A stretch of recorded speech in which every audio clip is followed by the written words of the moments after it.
Hey guys, Rebel Engine 95, recording live from your local county prison cell. Sorry I was late Monday, but I have once again undergone the horrific task that is changing the format of all of my thumbnails. So this one will be this one will be in the more so the death battle format. I think for algorithmic reasons that's probably better. So hopefully that doesn't interfere with the schedule from now on, but yeah, that's gonna take me some time to retroactively change the thumbnail of make new thumbnails and retroactively change, like, what am I at, 600, 500, 600 fucking videos by this point? I didn't, well, wasn't getting monetized anyway. So yeah, but tonight I have a fight that I've seen for a while, actually, and it's really good, and I don't know why it took me this long to do it, because it's really, it's like perfect. This is Kojiro, I literally forgot his last name. I'll have it in the video description, and I'm probably just gonna call him Kojiro during the whole time, so it doesn't matter. Versus from Record of Ragnarok versus Taskmaster from Marvel. W Taskmaster fight. Awesome. So yeah, let's start with Kojiro just because it's this is gonna take this should probably take the most time. I want to say I love the way Record of Ragnarok looks. I love the basing it off of historical, like, and like mythologies, but also like real people and stuff. I love that adaptation. It reminds me of Fate, actually. I have not watched it. I've been meaning to watch it, and it looks really cool. It's part of the reason I'm geeking out over this fight. So Kojiro is well, first of all, he's based off an actual person, right? Vaguely. And basically the plot of Record of Ragnarok is that humanity the gods are sort of looking to like wipe out humanity, and they're essentially letting humanity fight for its survival in a tournament by pitting some of history's greatest warriors against the gods, right? And it's sort of like these warriors in the afterlife, not like they're not picking them out of time or anything, but they are like in their peak, and they have they're basically given like divine weapons, because in Record of Ragnarok only a divine weapon can defeat or can harm a god. A human-made weapon cannot harm a god. So Kojiro is one of those people. He, in round 3, ends up fighting Poseidon. Now what does this man do that puts him on tier, on the level of a literal god? He loses a lot,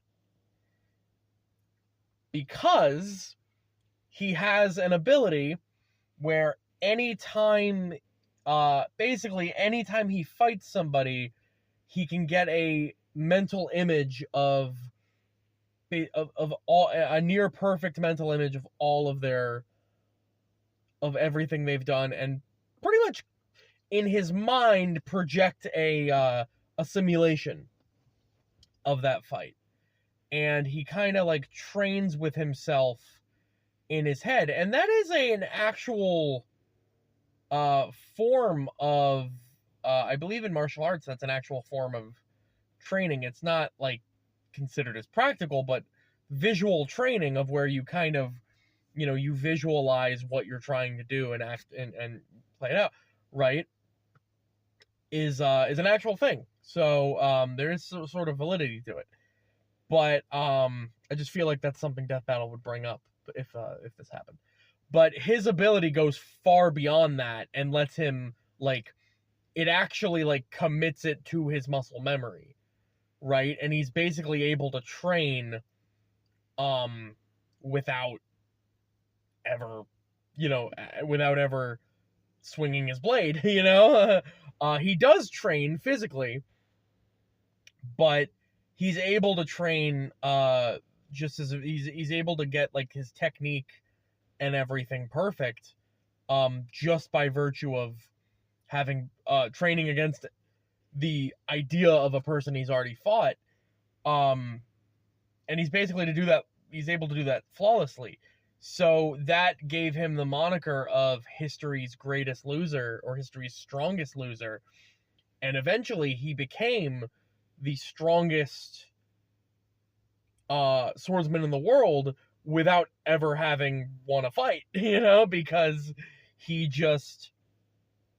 kept fighting the best people on the planet at the time in feudal Japan and lost.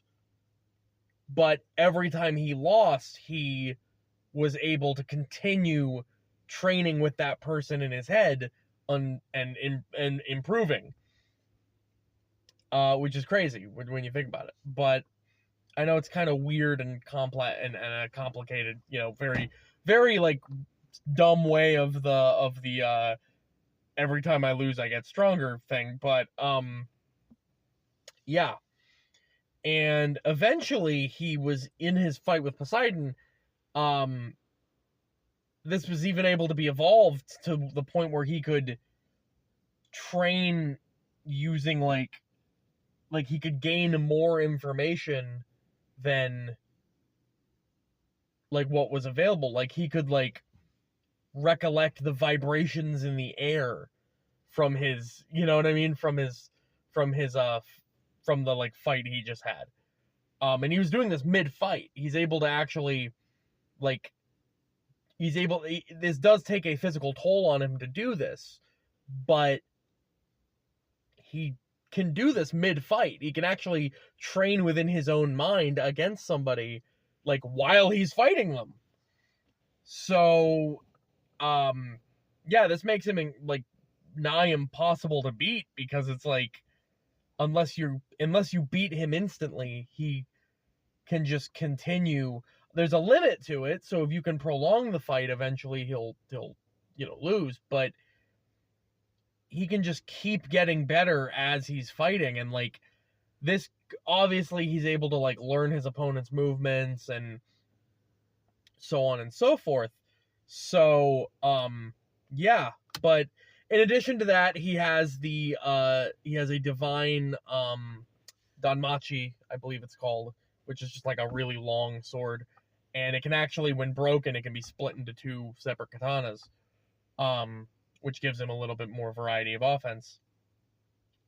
But other than that, I mean, he has literally superhuman levels of speed, strength, hearing. Again, he's fighting a god, you know what I mean? He's fighting a god hand to hand. So not hand to hand, he's using weapons, but like, it's not like he's firing energy blasts at him or something. Like yeah. So that's yeah, really, really cool concept and character from this really cool show, I think. Next is Taskmaster. Actually, for a very long time, was one of my favorite Marvel characters. So Taskmaster, I don't remember his actual name, despite like I just said he was one of my favorite Marvel characters. I don't remember his actual name. Taskmaster was essentially just a he was kind of like a thug underground villain who used essentially a sort of like a superhuman serum, but not exactly, that did allow for him to have like peak human levels of athleticism and whatnot, but that's not really the special thing. I'm just gonna drop it now because this is the main thing. Taskmaster has what are known as photographic reflexes, right? Which is basically any physical action that he sees that is within human ability, he can perfectly copy any movement that he sees. Now, like, this can range from fighting, it can be dancing, this could be sports, this could be anything, any physical movement that like a human can accomplish, he can do. And he uses that to great degrees, because he's seen footage of some of the best martial artists in Marvel. He's seen footage of Captain America, T'Challa, Shang-Chi, all those guys. But here's the thing, the caveat is that he can only absorb the techniques that he sees. So he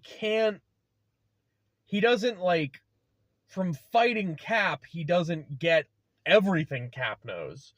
He just gets the parts that he sees while fighting him, or the parts that he sees while Cap is fighting somebody else. So he's kind of picked and chosen, which is interesting because that's actually part of, that's the philosophy of Bruce Lee's Jeet Kune Do, which is the disregard, take whatever is useful from whatever styles you find and make them your own.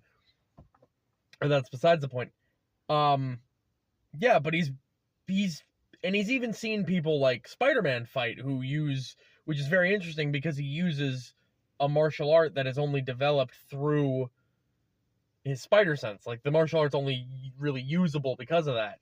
So he has a huge mix of different styles, and that even reflects in his weaponry. Because in addition to a sword that he carries around, he carries a shield that he usually uses from seeing Captain America fight. He has claws that he uses because he's seen T'Challa use them. He has a bow because he's seen Hawkeye use them.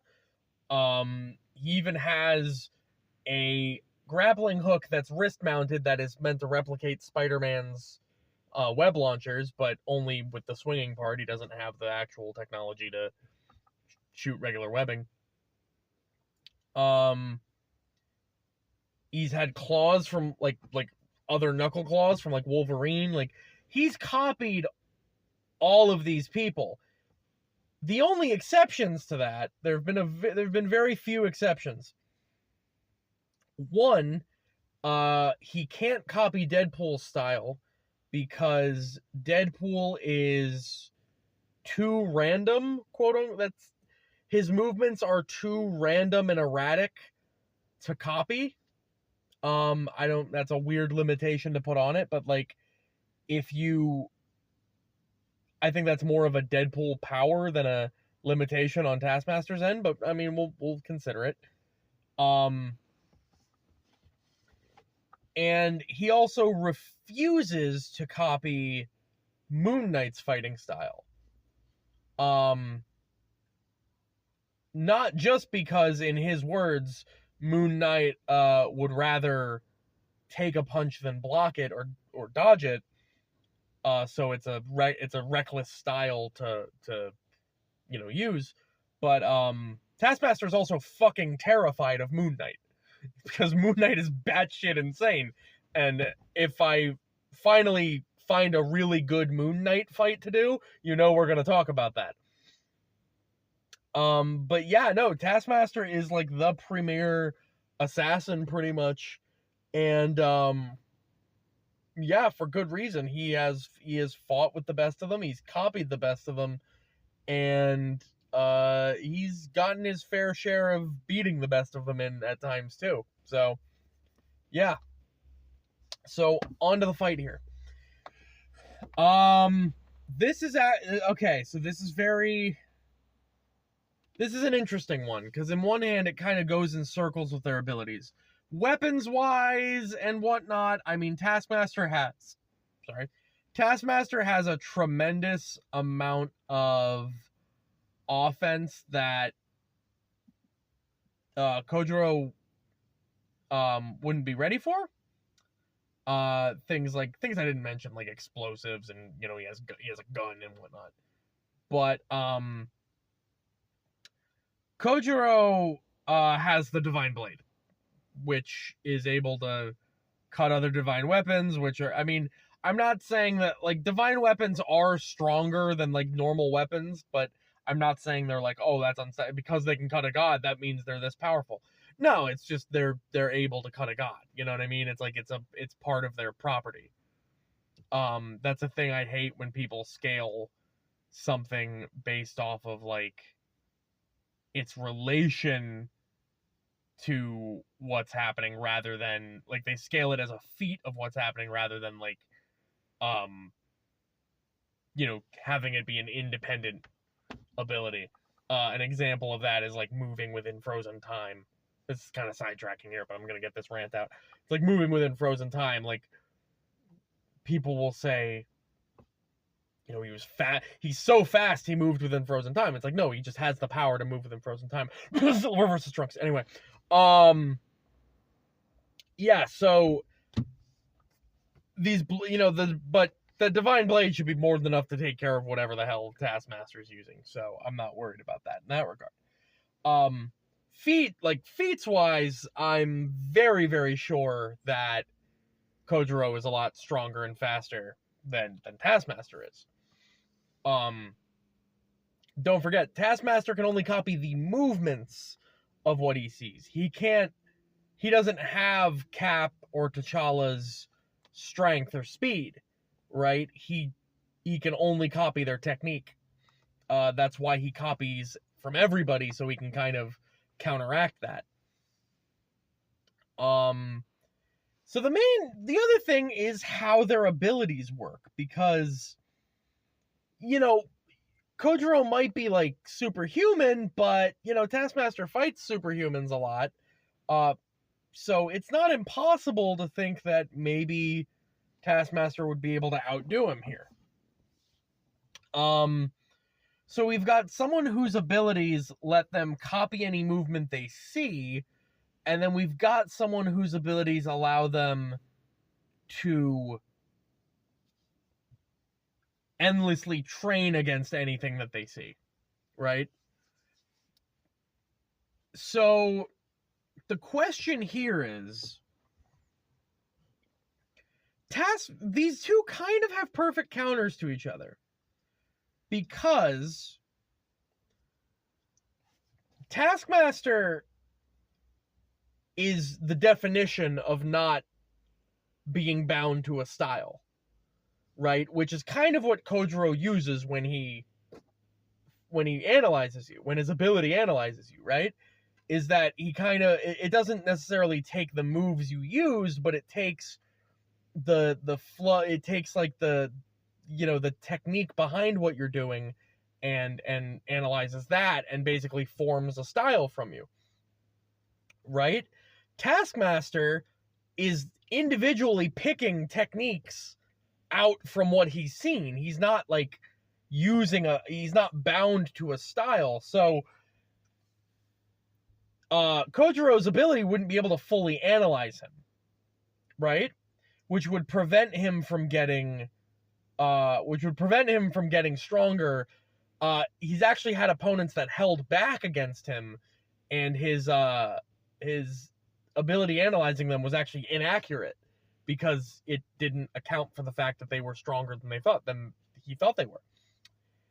However, that being said, every move that Taskmaster copies from Kojiro is going to be less than after Kojiro uses his ability.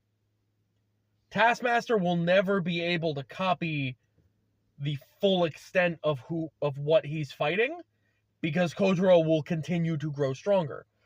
Taskmaster has a counter for this in being able to just use different techniques unrelated to what Kojiro just copied, but that, I think, is where the baseline strength comes into play. Because essentially neither of these two are going to be able to use the same technique twice. And not only does Taskmaster has copied all these different styles from Marvel's best fighters, yes, but Kojiro has fought for, 400 years and copied and, trained against and copied endlessly. That's the other thing, is that Kojiro didn't just copy his opponent's movements. He actually fought against them endlessly to learn them. So whilst Taskmaster is just throwing his techniques out there, Kojiro can do that, but he can also familiarize himself with everything else his opponent does. So basically, I think, in a weird way, the abilities sort of cancel each other out, which means that the stronger and more experienced fighter between the two, being Kojiro, would be the one to take the win, I think. So I'm going to go with Kojiro here. But like I said, awesome fight, awesome characters. My big regret is that I did not do it on time, but hopefully we will fix that. But who knows? Rebel Engine 95.